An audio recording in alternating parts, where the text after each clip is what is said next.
Hello, welcome to Math with Mr. Dobrescu, to the rescue. Today we are going to simplify expressions. More particularly, we are going to simplify negative exponents, and our answer should only contain positive exponents. Keep that in mind. We can only have positive exponents in the answer. Let's take a look at example 1 here. Let's see what we have. We have 2b to the negative 4, b to the second power, all to the negative 1. So first of all here, we can do this problem in multiple ways, but the easiest way would be to work from the inside out, from the inside of the parenthesis. Here we have the same base, right? And with different exponents. So first we can combine this together. Keep the base, add the exponents. So here we have in a parenthesis, 2 stays for now, times b, we write it only once, and then we add the exponents, negative 4 plus 2, and everything is going to be to the power of negative 1. Okay, let's continue. Let's see what we have now. So now we have, again, 2 in a parenthesis, times negative 4 plus 2 becomes negative 2, times b to the power of negative 2, and everything is going to be raised to the negative 1. Now, anytime we have a number or a variable without an exponent, we can always add the invisible one. So let's add the invisible one here for the 2, because now we are going to use the product power of powers property. Okay, so now we are going to multiply the exponents. We keep the base, so the first base is 2, so we have 2, and 1 times negative 1 becomes negative 1 to the power of negative 1, and times the second base is 2, b, and negative 2 times positive 1 becomes positive 2. Now we are right here, but again we are not happy because we still have a negative exponent.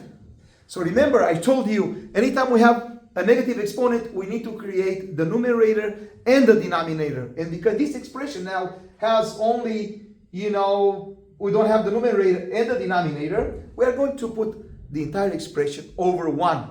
Remember that.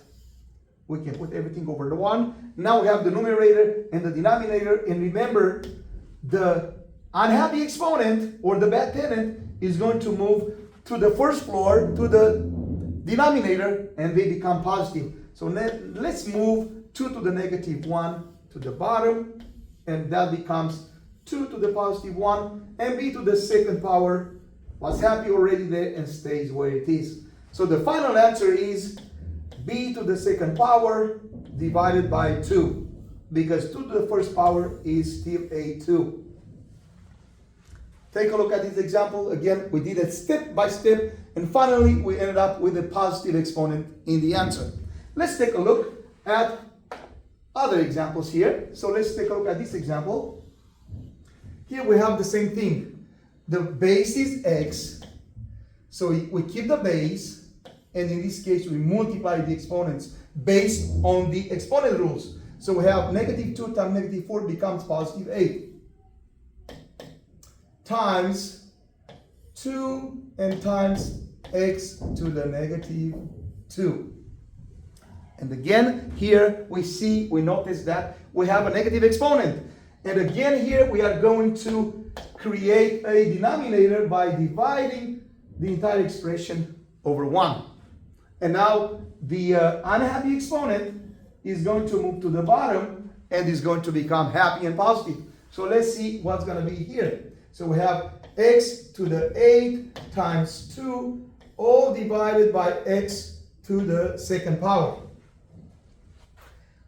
And now we need to rearrange it. We have to have the whole numbers first, and then we have to have the variables. But in this case, we see that we can use the quotient of powers property.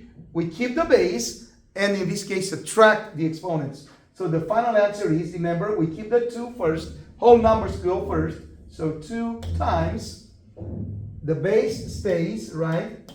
So times x to the power of 8 minus 2.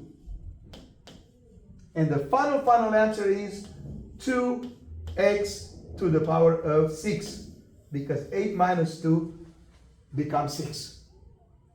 Let's take a look now at example 3.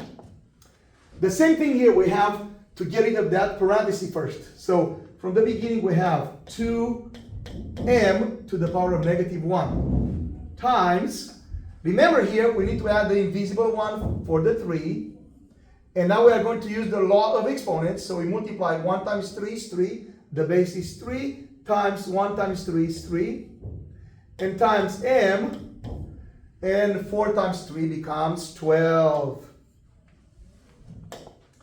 And again, in this case, we see that we have a negative exponent.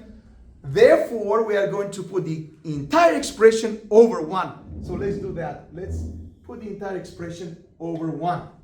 And let's see what we get. Okay? So our unhappy exponent is m to the negative 1, and is going to be moved to the bottom and become positive. So we have here on the top we have 2 that went to the bottom times 3 to the 3rd power times m to the 12th power, all divided by m to the positive 1. Okay? And you see I rearrange it like that so we can see the m, they line up. Now let's take a look what we have. Remember, always take care of the whole numbers first. So in this case, we are going to multiply these together. 3 times 3 becomes 9, and 9 times 3 becomes 27, and then 27 times 2, let's see what we get. 27 times 2, 2 times 7, 14. 4 carry the 1, 2 times 2, 4 plus 1, 5. So there we get 54. So we have 54, m, the base stays, and then subtract the exponents, and 12 minus 1 becomes 11. So the final answer is 54m to the power of 11.